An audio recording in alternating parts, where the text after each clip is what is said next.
ये आंसू है ना, बहुत भारी पड़ेंगे।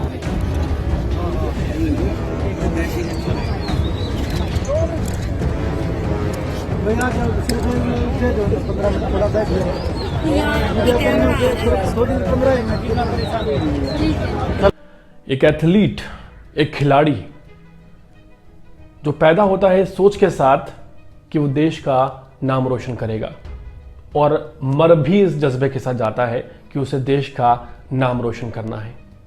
और वो जब जंतर मंतर पर उतर आता है तो उसे आप समझिए कितनी बड़ी बात है।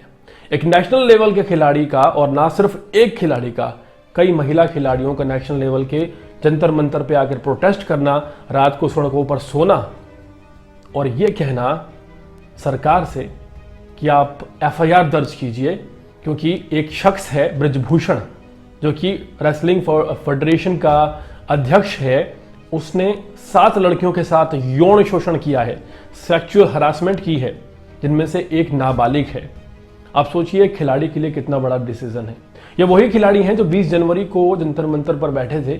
उस वक्त इन्होंने हाथ जोड़कर सभी राजनीतिक पार्टियों से कहा था कि हम नहीं चाहते कि आप इन्वॉल्व हों। लोगों ने इल्जाम लगाया कि ये तो बीजेपी की गोदी में बैठे हैं, लेकिन ऐसा कुछ नहीं है। ये बीजेपी की गोदी में नहीं बैठे थे।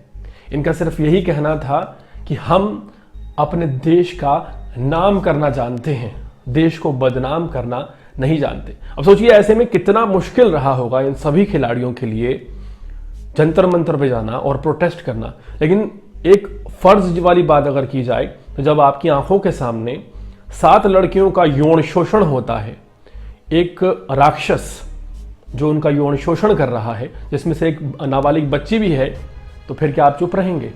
आप पहलवान हैं, डरते नहीं किसी से। और ये हरियाणा के पहलवान हैं, ये किसी से भी नहीं डरते। ये चाइना में जाके पटखनी दे के आते हैं, ये पाकिस्तान के खिलाड़ियों को हरा के आते हैं।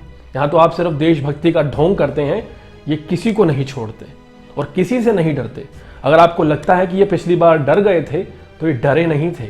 इनके दिल में सिर्फ यही बात है कि हमें जीना है तो सिर्फ इसलिए कि भारत का नाम हो, और मरना है तो सिर्फ इसलिए कि भारत का नाम हो।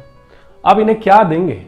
जितना गोल्ड लगाकर ये आपको देते हैं, शायद आपकी हैसियत नहीं कि आप देश को कुछ दे पाएं। तो अगर आप इन्हें कुछ दे सकते हैं तो इनका न्याय दीजिए।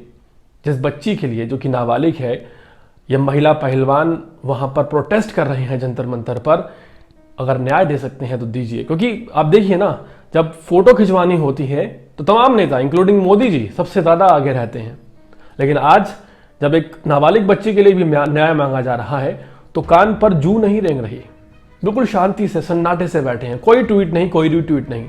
और ये वही लोग हैं, तब ये बेटियां जब मेडल लाती हैं तो सबसे पहले क्रेडिट लेते हैं। तो ये शर्मनाक घटना भारत में हो रही है।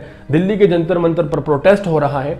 ज़्यादा से ज़्यादा संख्या में लोगों को पहुंचना चाहिए और सपोर्ट करना चाहिए, चाहे आप किसी भी राजनीतिक पार्टी से बिलोंग करते हैं। पूरे मामले में शर्मनाक सिर्फ यही है कि जब आपकी आंखों के सामने यौन उत्पीड़न लड़कियों का हो रहा हो और आप पहलवान हो और आप सड़क पर भी ना आए, तो फिर ये शर्मनाक है। पूरे मामले पर राजनीति हालांकि जारी है, लेकिन राजनीति से हटकर बहुत ज़रूरी है कि ब्रजभूषण सिंह के ऊपर जल्द से जल्द एफआईआर दर्ज की जाए और पूरे मामले में खिलाड़ियों को ये आश्वासन दिया जाए कि आगे से किसी और खिलाड़ी के साथ ऐसा दुष्कर्म नहीं होगा। पूरे मामले पर आपकी क्या राय है कमेंट सेक्शन में ज़रूर बताइएगा। और इसी तरह के ताज़ा तरीन अपडेट रहने के लिए देखते रहिए अर्पण न्यूज़। बहुत बहुत शुक्रिया।